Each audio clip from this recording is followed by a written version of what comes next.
So I just filmed another video with the fan going in the background for the first half of it. And I'm just like, I can't believe I did that.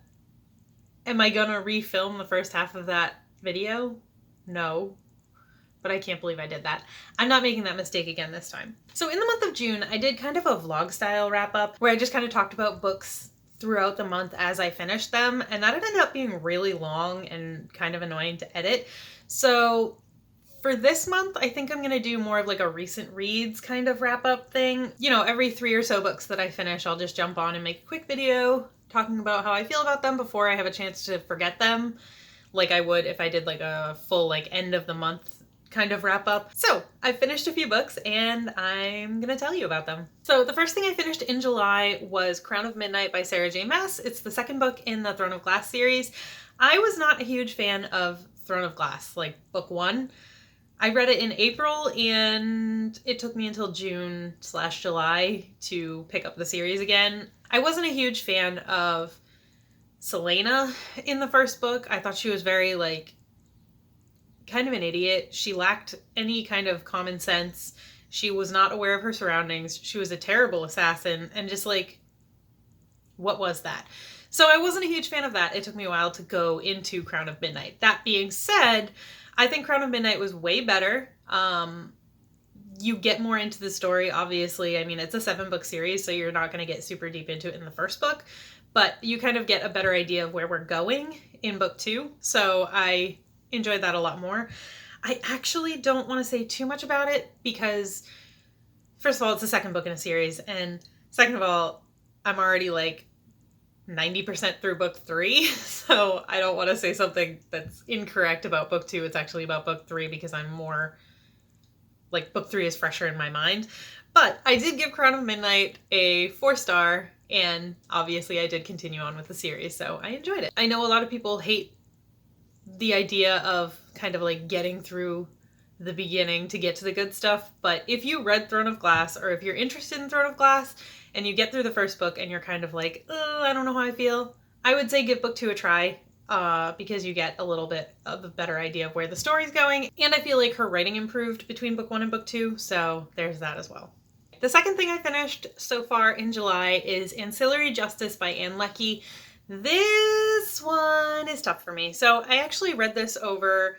No, I didn't even read it. I listened to the audiobook, and it took me a couple months to get through it. Okay, so this is a sci-fi. It's about a sentient AI, I guess is the best way to explain it. But I can't really tell you much about it because even though I listened to the entire audiobook, I didn't really retain any of it, and to be quite frank, it took me until about 80% of the way through the audiobook to really like understand what was going on. A lot of that is me. Okay, so 1, if you're going to read Ancillary Justice, I recommend reading it with your eyeballs, not listening to the audiobook, because there are so many names and words and things in this world that sound so similar that it's very difficult, at least for me, it was very difficult for me to keep track of characters and situations and people and ships and all this stuff that was going on because there were so many words that my mind was just like, what is that? It sounds exactly like this other thing. So that's on me. I probably should have realized a lot earlier on in my experience that listening to it wasn't the best way to go about it, but that's what I had time for, so that's what I did. This book was actually recommended to me by my niece's husband. He said he recommended it to me like 4 times before I actually read it. He said he loved it. He said it was so great, whatever. And that's why I kept going with it. Honestly, no offense to him. Again, I think it's because I listened to the audiobook instead of reading it physically. If he hadn't made it sound so amazing and been like, and liked it so much, I probably would have DNF'd it after like 20%. But I am glad I finished it. The end, once I did kind of figure out how, like what was going on, and the way I did that was I immersion read it, I listened to it, and I read the ebook at the same time, and then all of a sudden everything made a lot more sense when I was reading all of these words and seeing that they were actually different words. Maybe that's just me, but like So you know when you're reading and you come across a word you don't know, and in your mind you kind of just go, that was me through this entire thing. Even hearing them, I was just like, oh yeah, that's, so that's on me. But doing the immersion reading is what really helped me to kind of figure out who the characters were, what was going on, whatever. I believe this book is the first in the series. I'm not going to continue on, but I did end up giving it 3 stars because once I figured out what was going on, I did really enjoy it. If you like sci-fi and following sentient AIs, you should pick it up. It was actually pretty good, but I would recommend reading it physically. And the final book that I finished so far in the month of July was The Mask of Mirrors by M.A. Carrick.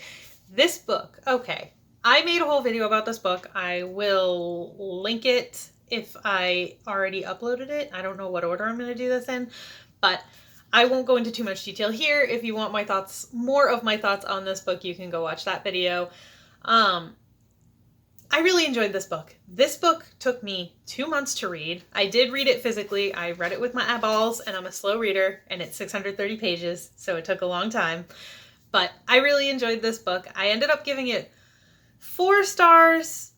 I don't really do half stars, but if I did, I would give it 4.5 stars. What kept it from being a 5-star for me is halfway through this book, you get like a major 180 shift in the story, and while that is where the story starts getting like really good, really involved, like you get to the bones of what this book is about, how fast it happened kind of threw me for a loop, and I found it hard to like get back into the story after that happened. That being said, once I was back into the story, I loved this book. This book is fantastic, and I think you should read it without having any information about it. But if you want some. In this book, we follow a con artist named Ren. She is trying to con her way into high society in the city that she lives in. It's a Venetian-inspired setting, and it is just masterfully done. It's beautifully written.